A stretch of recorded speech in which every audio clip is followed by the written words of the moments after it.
Olá, irmãos. Saúdo cada um de vocês com a graça e a paz do nosso Senhor Jesus Cristo. Amém? Meu nome é Miriam Anita e eu estou aqui hoje para ler com os irmãos um texto da irmã Prisca Lessa. Essa irmã é de Vargem Grande Paulista, São Paulo. Ela é bacharel em teologia e gestão de recursos humanos. Ela também é coordenadora do espaço educacional Crescer e autora do blog Teologia para Mulheres. Então ela escreveu esse texto chamado Servos do Altíssimo e escreveu para o Manancial, que é uma publicação de meditações diárias da União Feminina Missionária Batista do Brasil. Então, como foi a irmã Prisca que escreveu e não eu vou ler o texto que ela escreveu, vou ler o texto base, que é Deuteronômio 34, e vou contar para os irmãos aquilo que eu entendi, tá bom? Sempre lembrando que o fundamental é vocês estarem fundamentados na palavra de Deus. O que eu entendi não necessariamente é a expressão da verdade.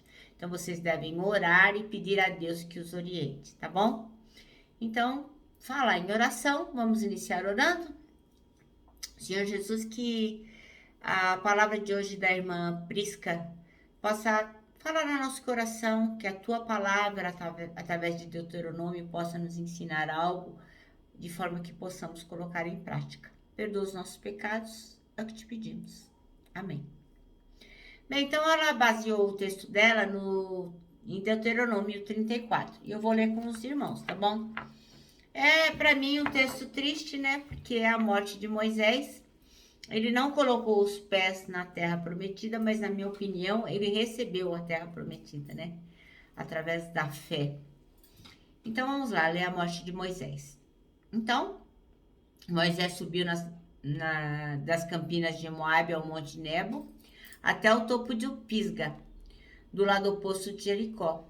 Ali, o Senhor lhe mostrou toda a terra de Gileade, Adã, toda a terra de Naftali, a terra de Efraim, Manassés, a terra de Judá, que estende até o mar Mediterrâneo, o Negueb, o Vale do Jordão com Jericó, a cidade de Palmeiras, até Zoar. O Senhor disse a Moisés: esta é a terra que prometi sob juramento a Abraão, Isaque e Jacó, quando disse: eu a darei a seus descendentes. Sim, permiti que você a visse com seus próprios olhos, mas você não atravessará o rio para entrar nela. Assim, Moisés, servo do Senhor, morreu ali, na terra de Moabe, conforme o Senhor tinha dito. Ele o sepultou no vale junto a Bet-peor, em Moabe, mas até hoje ninguém sabe o lugar. Ninguém sabe o lugar exato. Moisés tinha 120 anos quando morreu. E, no entanto, ainda enxergava bem e tinha todas as suas forças. Os israelitas prantearam a morte de Moisés por 30 dias nas campinas de Moabe, até se cumprir o período do ritual do luto. Josué, filho de Num, estava cheio do espírito de sabedoria, pois Moisés havia imposto as mãos sobre ele. Por isso, os israelitas lhe obedeceram e fizeram o que o Senhor havia ordenado a Moisés. Nunca houve em Israel outro profeta como Moisés, a quem o Senhor conhecia face a face. O Senhor enviou ao Egito para realizar todos os sinais e maravilhas contra o Faraó, contra todos os seus servos e contra toda a sua terra. Com grande poder, Moisés realizou atos temíveis diante dos olhos de todo Israel. Moisés marcou uma geração, né, meus irmãos? Uma história de fé, uma história firmada em Deus. Bem, a nossa irmã Prisca escolheu os versículos 10 e 11 para serem os chaves, que diz assim: em Israel nunca mais se levantou um profeta como Moisés, a quem o Senhor conheceu face a face, e que fez todos os sinais e maravilhas que o Senhor lhe tinha enviado para fazer no Egito, contra o Faraó, contra todos os seus servos e contra toda a sua terra. Então, no passado, os grandes reis, imperadores, generais, esses povos grandões aí, essas pessoas importantes, eram conhecidos pelo título, né? Seu título grandioso, né? César, Faraó, eram pessoas que, sem o título, ninguém nem sabia quem era, mas com o título eram muito aclamadas. Então, homens como Alexandre o Grande recebiam títulos que evidenciavam a sua grandeza e suas conquistas. E a Bíblia também nos apresenta muitos homens que foram grandiosos nas suas conquistas. A gente tem Davi, Gideão, Josué, Moisés. E por falar em Moisés, né? Esse foi um grande líder para todo o povo de Israel. Como diz lá em Deuteronômio 34:10, nunca houve em Israel outro profeta como Moisés, a quem o Senhor o conhecia face a face. Então não teve ninguém como Moisés, né? Ninguém jamais mostrou tamanho poder como Moisés, nem executou os feitos que ele realizou aos olhos de todo Israel. Então, quem teve o privilégio de conhecer Moisés, de ver as coisas que ele fazia, a sua sabedoria, como Deus o conduzia, nunca mais viu outro igual, porque não teve, né? O Senhor disse que não teve outro igual.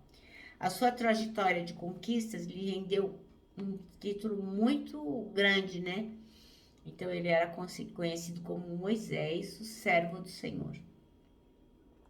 Então, muito diferente, né, dos líderes de grande porte desse mundo, ele não recebeu um título grandioso aos olhos dos homens, mas recebeu o maior título que um discípulo de Cristo pode receber, que era o título de ser servo de Deus, escravo do Senhor, estar à disposição dele.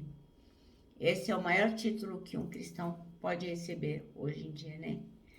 E Moisés já recebeu naquela época, né? Então, ser chamado de servo do Senhor é o mais honroso título que um homem pode receber nessa vida e na vida que há de vir. Não tem nada melhor, nada mais importante do que servir ao Senhor.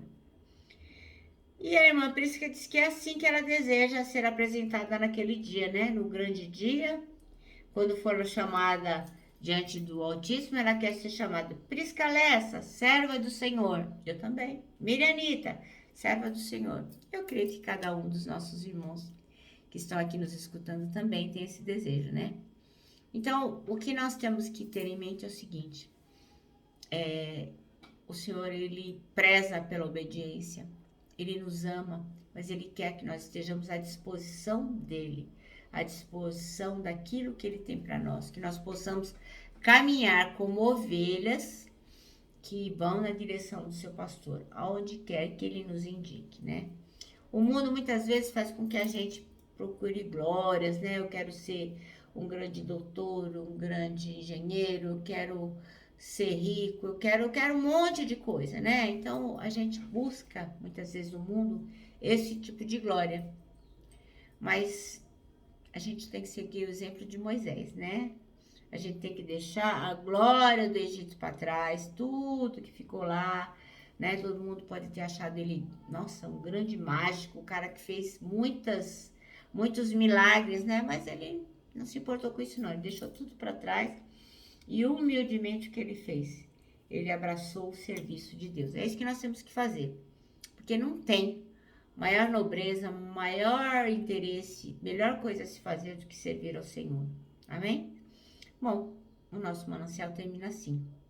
A grandeza do maior líder de Israel, que foi Moisés, não consiste nas batalhas que venceu, nos reis que destruiu ou nas riquezas que conquistou, mas no Deus a quem serviu. Bom, eu me despeço aqui com o meu abraço fraternal, com o meu abraço diário de ursa. Lembrando que em 2021, ó, ninguém solta a mão de ninguém. E lógico, né, com a nossa palavra de ordem que é saudades.